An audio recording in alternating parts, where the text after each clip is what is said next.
Sometimes I feel like a motherless child, a long ways from home. There are lives that belong not only to the people who lived them, but to history itself. Lives so large, so fiercely purposeful, and so painfully burdened that they echo long after the world has forgotten their names. Paul Robeson was such a life. Born the son of an escaped enslaved man in 1898 and later celebrated as one of the greatest performers of the 20th century, Robeson's story crossed nearly every major struggle of his era: racism, colonialism, war, artistic brilliance, political terror, and the fragile price of speaking truth in a world that punished honesty. He was at once a scholar, an athlete, an actor, a singer, a linguist, a humanitarian, and an activist. But above all, he was a man determined to use his voice, deep, resonant, unmistakable, to challenge injustice in every form.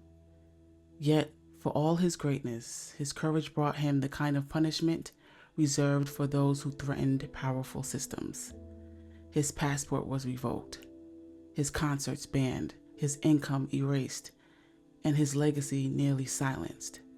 Instead of being celebrated as one of America's most extraordinary sons, he became one of its most persecuted. This is the story of Paul Robeson, a story of brilliance and sacrifice, glory and cruelty, triumph and tragedy. It is the story of a man who demanded a better world and who paid dearly for that demand. And though decades have passed since his death in 1976, the weight of his voice, the literal and symbolic, still trembles through the history of art, justice, and human dignity. Paul Leroy Robeson was born on April 9, 1898 in Princeton, New Jersey. His life began in the aftermath of slavery, but its chains were still visible everywhere he turned. His father, William Drew Robeson, had escaped enslavement, crossing entire states on foot to claim his freedom before becoming a respected Presbyterian minister. His mother, Anna Louisa, descended from a distinguished Philadelphia family dedicated to education and community service. Their household was disciplined and intellectually demanding. The Robeson children were taught to carry themselves with pride, to honor their history, and to stand firm against humiliation. Yet Paul's childhood was also marked by tragedy. When he was 6, his mother died in a house fire, leaving the family emotionally fractured and financially strained. Still, William Robeson refused to let grief define them. He moved Paul and his siblings to Somerville, New Jersey, where Paul grew into a brilliant and fiercely determined student. He excelled in nearly everything: academics, athletics, music, debate. He stood out not only for his gifts, but for the self-assurance installed in him by a father who had known bondage and refused to see his son bow to anything. By 17, Paul Robeson earned a scholarship to Rutgers University, a rare achievement for any man at the time, but nearly unheard of for a black teenager in 1915. What awaited him there would test both his strength and his spirit. At Rutgers, Robeson entered a world determined to remind him of the color of his skin.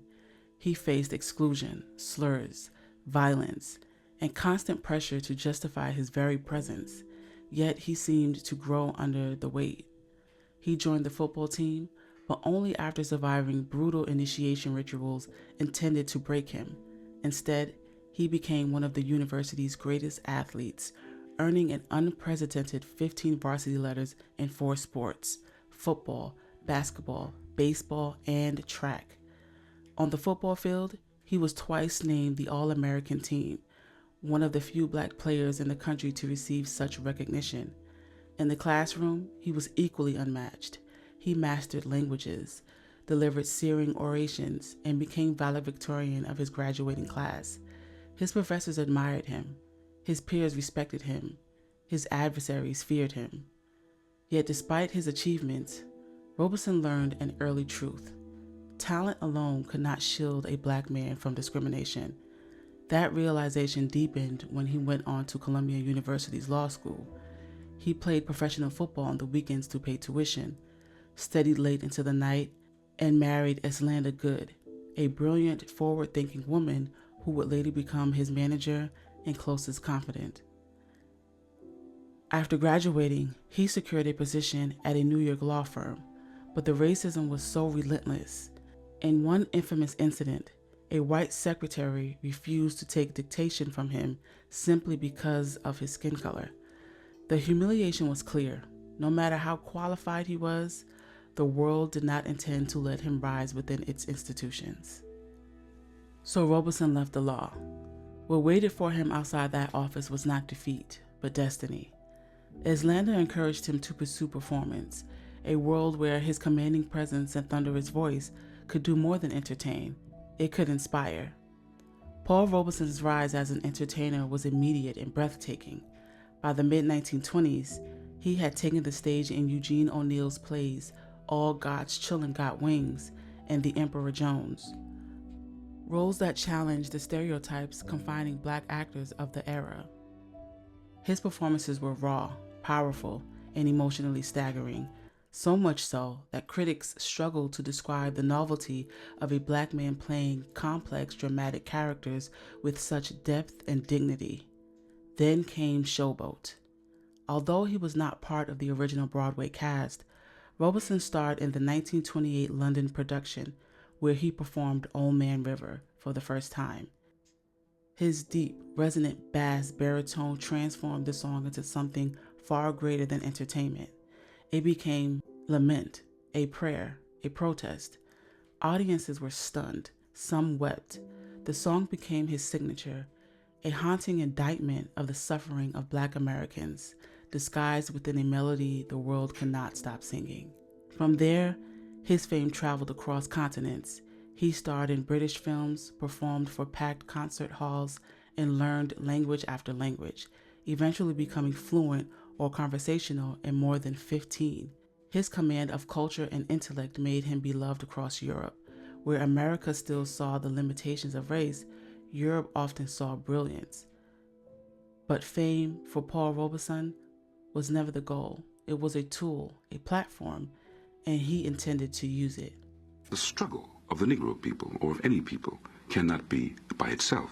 That it is a human struggle. And so I was attracted then met many members of the Labor Party, and my politics embraced also the common struggle of all oppressed peoples, including especially the working masses, specifically the laboring people of all the world. And that defines my philosophy. It's a joining one of we are a working people, a laboring people, the Negro people. And there is a unity between our struggle and those of white workers in the South. I've had white workers shake my hand and say, Paul, we're fighting for the same thing. And so this defines my attitude toward socialism and toward many other things in the world. I do not believe that a few people should control the wealth of any land, that it should be a collective ownership in the interest of all. By the 1930s and the 1940s, Paul Robeson's international fame was extraordinary, but while others in his position might have enjoyed celebrity, Robeson used his stage as a battleground. He sang for loyalist fighters during the Spanish Civil War. He denounced fascism at rallies across Europe. He raised funds for Black communities in the United States. He advocated for workers, children, refugees, and the colonized. To Robeson, the struggle for justice was not a political choice, but a moral obligation. Art, he believed, was inseparable from the world it reflected. But such courage came with consequences. His outspoken criticism of racism in the United States and colonial oppression abroad drew increasing scrutiny from the federal agencies. His admiration for aspects of the Soviet society, especially its racial equality policies, was deliberately twisted into accusations of treason. The FBI monitored him. Politicians condemned him. Newspapers smeared him. Still, Robeson refused to retreat. In 1945, he helped lead a movement demanding the federal government pass an anti-lynching law. This is an American century. The world will belong to us. This core American fascism, as Roosevelt termed them, must be laughing at labor beating out its own brains. No wonder they can pass out a few favors. And the Negro people, in slavery of one kind or another, feudal or industrial, for the 300-odd years of our lives on this continent, forgetting their Civil War struggle, forgetting the lessons of Reconstruction, again betrayed by a coalition of industrial finance Republican barons and Southern Bourbon plantation owners. And their reward? Lynching. The Trend 6 to Peoria, to Virginia, to Georgia, to Alabama, to anywhere where a black face dares to answer back. Anywhere where a brown body dares to walk in dignity. He insisted that America had to be held accountable for its hypocrisy, fighting for freedom overseas while denying it at home. His voice was powerful, but the backlash gathered strength. By 1950, the U.S. government made its most devastating move. His passport was revoked, his concerts were canceled, his income evaporated, and the man whose voice had once electrified the world was effectively banned from speaking beyond his borders. The cost of fame had become a cost of conscience. The years without a passport from 1950 to 1958 crushed Paul Robeson financially and emotionally. Once greeted by roaring crowds, he now found himself shut out of concert halls and recording studios. Radio stations refused to play his music.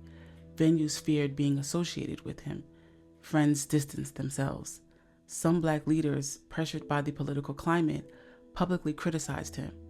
Yet Robeson fought on. He sang at labor halls.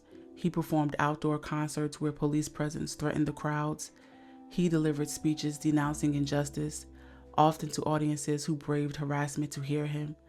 In 1952, he held the famous Peace Arch concert at the U.S.-Canada border, singing to thousands gathered on both sides of the line because he was forbidden to travel to the other side. But persecution has a cumulative weight. The constant pressure, financial strain, and physiological warfare took their toll. Robeson's health deteriorated. He suffered multiple breakdowns. In London, he was hospitalized and subjected to electroshock treatments, an ordeal that left deep emotional scars. When he returned to the U.S. in 1963, he was no longer the towering, unstoppable force he had once been. He sought privacy, protection, and silence, not because he had nothing left to say, but because the battle had consumed too much of him. The final years of Paul Robeson's life unfold quietly, far from the crowd that once clung to every note he sang. After the death of his wife Islanda in 1965, he lived with his sister in Philadelphia. Largely secluded from the public, he battled depression, exhaustion, and the lingering effects of years of persecution. Yet even in solitude, his dignity remained intact. He read constantly, reflected deeply on history and humanity. He welcomed occasional visits from young activists who viewed him as a guiding light. And although the world around him changed, civil rights protests, speeches, marches, he never saw acclaim or recognition. Paul Robeson died on January 23, 1976, at the age of 77. His passing went largely unnoticed by a nation still uneasy with the boldness of his truth-telling. He left behind no fortune, no Hollywood fanfare, no political office. He left something far greater, a legacy of courage.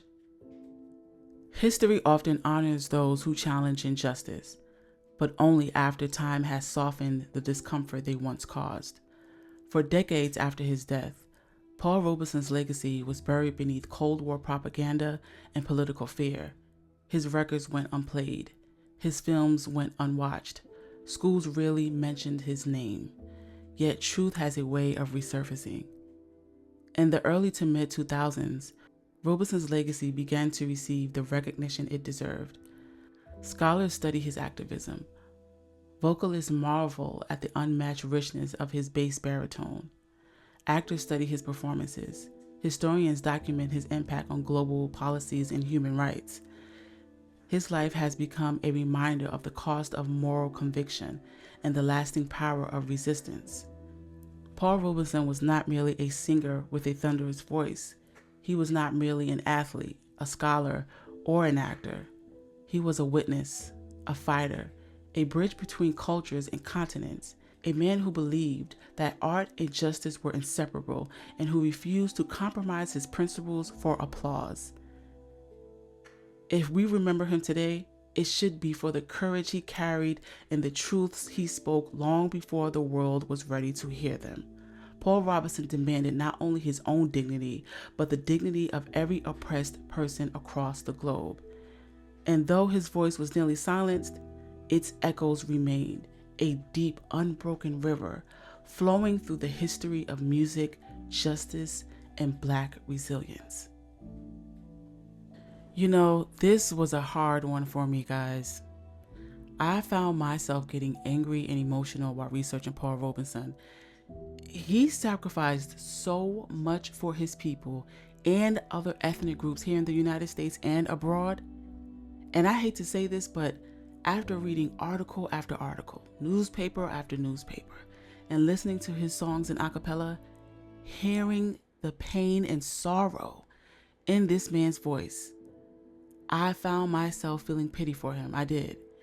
Because to be that selfless of a man at that time was a hard road to travel. To be a man with dignity, self-respect, and audacity was not for the weak back then, I tell you. You know? I don't know. It really saddened me how he was treated. And I'm even getting emotional now as I'm speaking on him. During the 1930s and the 1940s, he even worked to build coalition between Black Americans and, at the time, the small Jewish community who were escaping the Holocaust in Germany and fleeing to America. And from 1939 to 1941, when Robeson followed the Communist Party's overall anti-militarist line, he threw himself into supporting the struggle of the Chinese people against the Japanese occupation. He appeared at rallies for China Relief and even recorded an album of Chinese songs. Okay, and as I sit here writing this, I wonder, was it worth it? To be so invested, and not just in your people, right? But to be so invested in other ethnic groups, only for those same ethnic groups to stand on the sidelines during part of the Jim Crow era, the Civil Rights Movement, redlining, police brutality, mass incarceration of Black men, and the high as hell maternal mortality rates of Black women, which, by the way, are more than 3 times the rate of white women. And now the dissolution of DEI. For them to stand on the sidelines after the Black community as a whole has done for this country and for the people of this country, it just, honestly, it pisses me off and it breaks my heart at the same time. You know, this man worked himself into a depression. Okay? They threatened his freedom. They stripped him of his right to make a living, to support himself and his family. And so, yeah, I asked, was it worth it? Any sane person would ask themselves that. But I'm going off on a tangent. And I'll stop here. Let me just say this. We have no allies, boys and gals. None.